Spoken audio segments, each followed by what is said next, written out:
Hi, welcome back to Haitian drumming. My name is Travis Shores, and today we're also going to look at a new rhythm called Nago. Nago is originated from the Nago people of West Africa. They're kind of around the Nigeria to Congo Basin kind of area, similar to the Dahomey. The Nago people, along with the Haitian people as their descendants, they use Nago to evoke a kind of warrior deity or loa called Ogu, or anybody else who might be the more stronger kind of more malevolent seeming deities. Now, Ogu in the Haitian context would be somebody who wields a machete on the shoulder perhaps, or eats nails and is evoked by fire and aggressiveness, but they take him in the Rada rite as the more benevolent protector deity, much in the same way that a martial or Mars entity of any kind from Europe or the Norse Celtic pantheon would look at their versions of that warrior protector. So in this context here, the rhythm gets kind of fun to play because it does have that kind of aggressive hop to it, and you're going to feel that as we go through it. We're going to take a look at the Mamman drum right now because it's the lead drum that has kind of the most sounds coming off of it that are so dynamic, and it's a good place to start. So first of all, we're going to start with a slap. Let's get right into it. The slap right now is the hand on the side of the drum. You kind of make an L with your thumb off to the side, and this middle part, this kind of crux in the middle of the thumb and forefinger that makes an L, is where we're going to plant our stick to make our slap. We don't want the thumbs in because as you get tired, your thumb can kind of drift out, and then before you know it, you're smacking your thumb with your stick. So really get your thumb out of the way, play in this part of the head so that your hand is right on out of the way. Your hand is important to be there because it mutes the head from the slap. So don't be afraid to hit these heads hard with the stick. Don't try to poke the head with the stick like this. You're landing the stick flat almost with the head, so it makes a nice slapping sound. So that's what you want to hear. You don't want to hear. If it sounds like a basketball bouncing on pavement, that's not the sound we're going for. We're going for a nice slap. That's what we want. So first stroke, I lift my fingertips up, usually when I have my palm down, because generally the next stroke is going to be a touch. It's a little hint for you for the next stroke. So first stroke is a slap. Next stroke is a touch. Then we're going to have a stick on the side of the drum. Some drums, depending on the distance between the rim and the hardware of the drum, is too narrow to fit a stick there comfortably.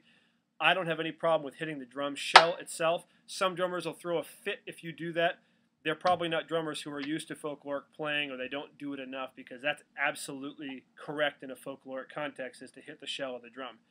So many drums have lacquers and veneers on them now that drummers start to cry that they paid so much money they're going to bang them up. None of that stuff really will affect the sound of the drum.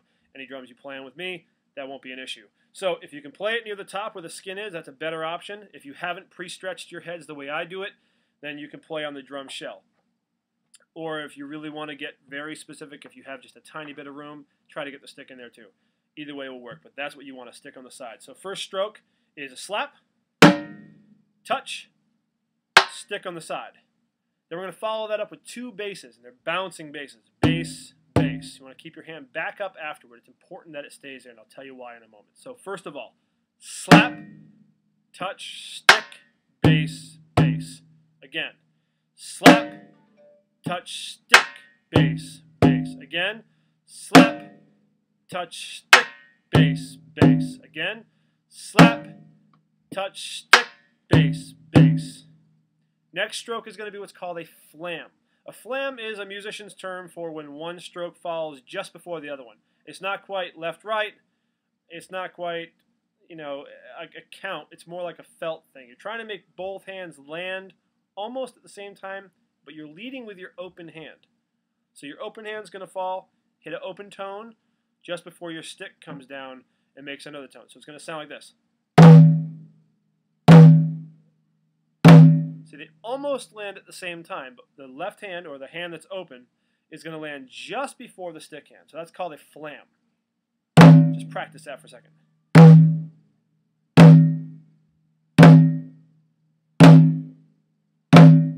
Good. So from the beginning, slap, touch, stick, bass, bass, flam. Just go that far.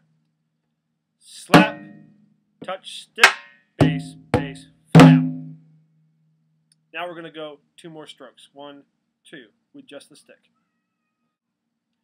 slap, touch, stick, bass, bass, flam, tone, tone. Again, slap, touch, stick, bass, bass, flam, tone, tone. Again, slap, touch, stick, bass, bass, flam, tone, tone. Again, slap, touch, stick, bass, bass, flam, tone, tone. Followed by 2 basses. The second bass is going to stay down. So it's important that, because that becomes now the first place for the hand to be for the next slap. That's the end of the phrase. So it's slap, touch, stick, bass, bass, flam, tone, tone, bass. Keep it there. Again, slap, touch, stick, bass, bass, flam, tone, tone, bass. Keep it there. Slap, touch, stick, bass, bass, flam, tone, tone, bass. Keep it there. Slap, touch, stick, bass, bass, flam, tone, tone, bass. Keep it there. Slap, touch, stick, bass, bass, flam, tone, tone, bass, bass. Slap, touch, stick, bass, bass, flam, tone, tone, bass. Keep it there. That's the entire Mamman rhythm without improvisations for Nago. Thanks. We'll see you soon.